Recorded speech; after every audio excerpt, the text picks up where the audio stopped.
जो भगवत भावना विहीन जीवन है वो मुर्दा जीवन है। जिन हरि भगति हृदय नहीं आनी, जीवित सब समान ते प्राण। वो जान नहीं रहे, मुर्दे जैसा जीवन है। क्या जीवन का महत्व? वही गंदे भोगों को भोगना, उसी का चिंतन करना, और भोग भोगने वाले शरीर को स्वस्थ रखने के लिए विषय सामग्री इकट्ठी करना, इसके बाद मर जाना। बोलो इसके अलावा और क्या है? ये बनाया वो बनाया वो बनाया, जरा सा हिला पूरा का प्रांत नष्ट हो गया। क्या है इसमें? शाश्वत क्या है? हमें तसल्ली होती है, हमने एक मकान बना लिया, तसल्ली होती, 4 लड़के हो गए और काल का तमाचा लगा पूरा का पूरा सब। क्या तसल्ली?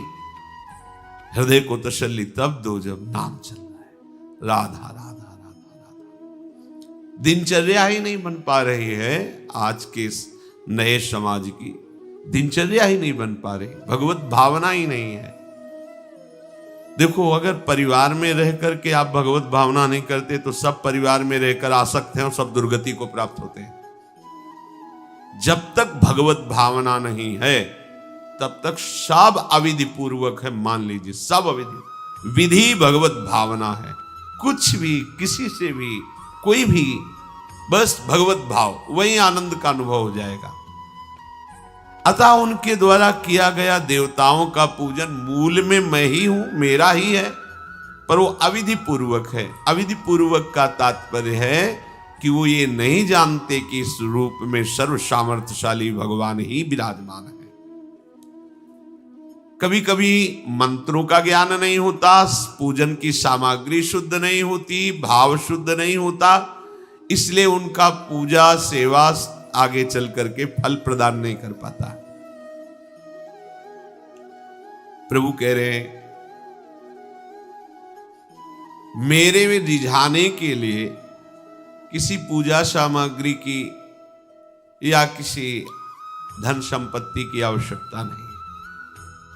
पिता को बस इतना ही चाहिए कि वो अपनापन करके दौड़ के उनकी गोद में बैठ जाए, बस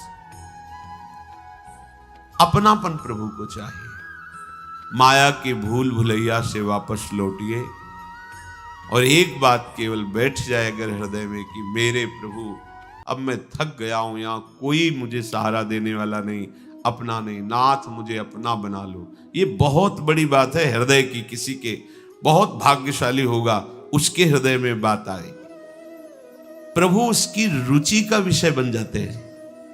प्रभु जहां वो ऐसा भावना करता है और उसकी रुचि हो जाती है प्रभु में। जैसे हमारी विषयों में रुचि, ऐसे प्रभु में रुचि हो जाती है। अब वो जो भी करता सब पूजा हो जाती है। ये राह से जल्दी सबको समझ में नहीं आता। ध्यान दीजिए, भगवत भावना विहीन आप जो भी कर रहे हैं वो सब अविधि पूर्वक है, भगवान कह रहे हैं। अगर भगवत भावना युक्त है तो जितना जो कुछ आप कहोगे कि कैसे अविधि पूर्वक, भगवान कह रहे हैं। देखो, जब मथुरा के ब्राह्मणों को भगवत पार्षद सखाओं ने निवेदन किया कि भगवान श्री कृष्ण और बलराम आज इधर ही गाय चराने आए हैं और वो भूखे हैं, आप थोड़ा सा कुछ भोजन सामग्री दे दीजिए। ऐसे देखा कि ग्वारिया है, बात ही नहीं की, अधिकारी ही नहीं समझा, बात का अधिकारी नहीं समझा। ऐसा नहीं कि इनको पता न चला हो कि भगवान का अवतार है, क्योंकि जब भगवान अवतरित हुए सबको पता था कि भगवान अवतरित हुए हैं। प्रायः सबको पता था, सबको। जैसे वायु शीतल चलती तो सबके अंगों में लगती है, इसलिए महान प्रकृति उल्लसित होकर नृत्य कर रही थी आनंद में जब भगवान का प्रादुर्भाव हुआ। और उन्होंने बाद में स्वीकार किया कि मैंने महापुरुषों से सुना था कि भगवान पधारे हैं, पर मेरा कितना दुर्भाग्य कि वो स्वयं यज्ञ भोक्ता भगवान आगे जैसे कह रहे, अहम ही सर्वयज्ञानाम भोक्ता च प्रभुरेव च, समस्त यज्ञों का भोक्ता मैं हूं। स्वयं समस्त यज्ञों की भोक्ता मांग रहे हैं और वो यज्ञ करने वाले ब्राह्मण अनादर कर रहे हैं। हुई ना विधि। और उन्होंने स्वीकार किया है कि मुझे चारों वेदों का ज्ञान है। गायत्री का अनुष्ठान, त्रिकाल संध्या, जितना भी शास्त्रीय सिद्धांत सब पालन करता हूं, पर सबके लिए उन्होंने एक शब्द प्रयोग किया, धिक्कार है मेरे ज्ञान को, धिक्कार है मेरी पवित्रता को, धिक्कार है। स्वयं यज्ञ भोक्ता भगवान मांगे और हमने बात भी नहीं की, पर अहो भाग्य हमारे कि हमारी पत्नियां ऐसी निकली जो हमारी बात बन गई, भगवत साक्षात्कार करने वाली। वहां कौन सी विधान का पालन कर रही? एक ही विधान, केवल अपने श्याम सुंदर मेरे प्रभु। प्रभु की चर्चा सुनकर प्रभु में आसक्ति हुई, आसक्ति ने प्रभु का साक्षात्कार करा दिया। भगवत भावना विहीन बड़े से बड़ा कार्य प्रभु को बिल्कुल पसंद नहीं। दुर्योधन ने दुशासन के महल में ऐसी भोग सामग्रियों का रचना करवाया था कि देवराज इंद्र भी ललचा जाए, और मूल उद्देश्य था कि श्री कृष्ण को रिझा लेंगे, अपने पक्ष में कर लेंगे।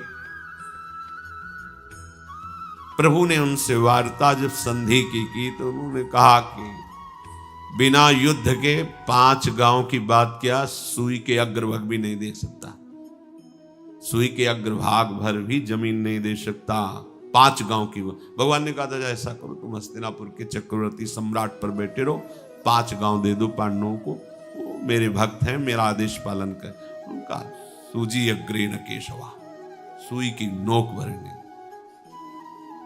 भगवान चलने लगे तो कहा आओ प्रसाद पा लीजिए, भोग पा लीजिए, आइए महल में। तो उनका पाया वहां जाता है। यदि पवाने वाले में प्रीति हो या पाने वाले को मिलता ना हो, बहुत भूखा हो, मेरे को भूख नहीं है, तेरे में प्रीति नहीं है, चल दिए भगवान। भगवान उधर गए भी नहीं, और गए का भगवत भाव भावित विदुर जी के घर, वहां मांग करके छिलके पाए। देखो, छिलके पवाना विधि है, अविधि है। अभी सेवा अपराध में सुन रहे थे ना, हाँ, अच्छा से अच्छा पदार्थ प्रभु को पवाना, और वो अच्छा पदार्थ तो फेंक रही है और छिलका पवा रही। अविधि है, पूरी अविधि है, लेकिन यही सही विधि है, क्योंकि वो है ही नहीं भाव में इतनी ऊंचाई पर डूबी। उन्हें कोई, जैसी विदुरानी जी वैसे ही लालजू महाराज पा रहे, उनको भी शुद्ध नहीं हो, कह रहे वाह बहुत सुंदर, बहुत स्वादिष्ट। वो भाव पवा रही तो वो भी भाव का स्वाद ले रहे। अपने उपास्य देव में प्रियता हो जाना ये सारी विधि है। इसीलिए अपने वृंदावन उपासी जन जो है, वृंदावन रसोपास्य, यहाँ मंत्रों के आदेश से सेवा पदार्थ समर्पित नहीं किया जाता। अमुक मंत्र पढ़ो फिर वो सेवा नहीं, यहाँ तो राधा राधा राधा। और जब जैसा भाव आया, या ऐसा नहीं कि ये ऐसे ऐसे ऐसे न, जब भाव आया अपने भाव में, भावोत्सवेन भजताम रसकाम धेनु, भाव, ये थोड़ा भक्ति का फलस्वरूप भाव होता है।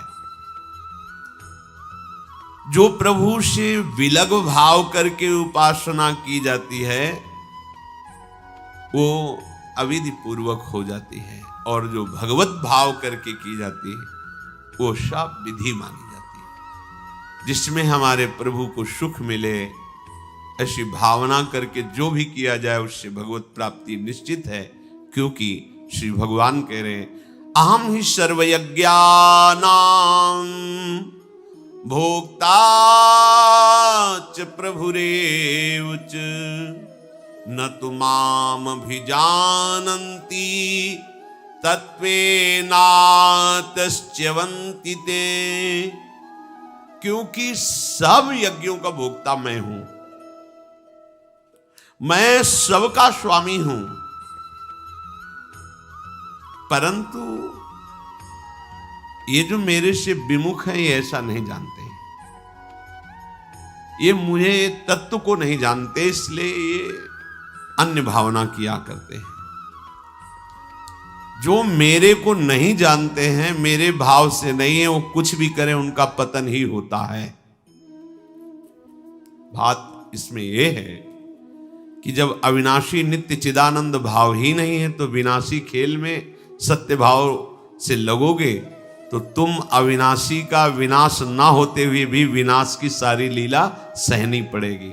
जैसे आत्मस्वरूप जो हमारा स्वरूप है उसमें किसी शस्त्र का, मंत्र का, किसी भी दैवी शक्ति का कोई भी बस नहीं है। जो हमारा आत्मस्वरूप है कि मंत्रवेत्ता कोई भस्म कर दे, किसी दिव्यास्त्र का संधान करके हमारी आत्मा को छेद भेद दे, अक्लेद्य है, अशोष्य है, अदाय है, फिर भी हम जलते, जलन का अनुभव करते हैं अंतर और बाहर से भी। क्यों? वहां तो बता रहे हैं कि अदाय है, कोई भी ताप आत्मा को स्पर्श नहीं कर सकता। फिर ये जलन क्यों होती है?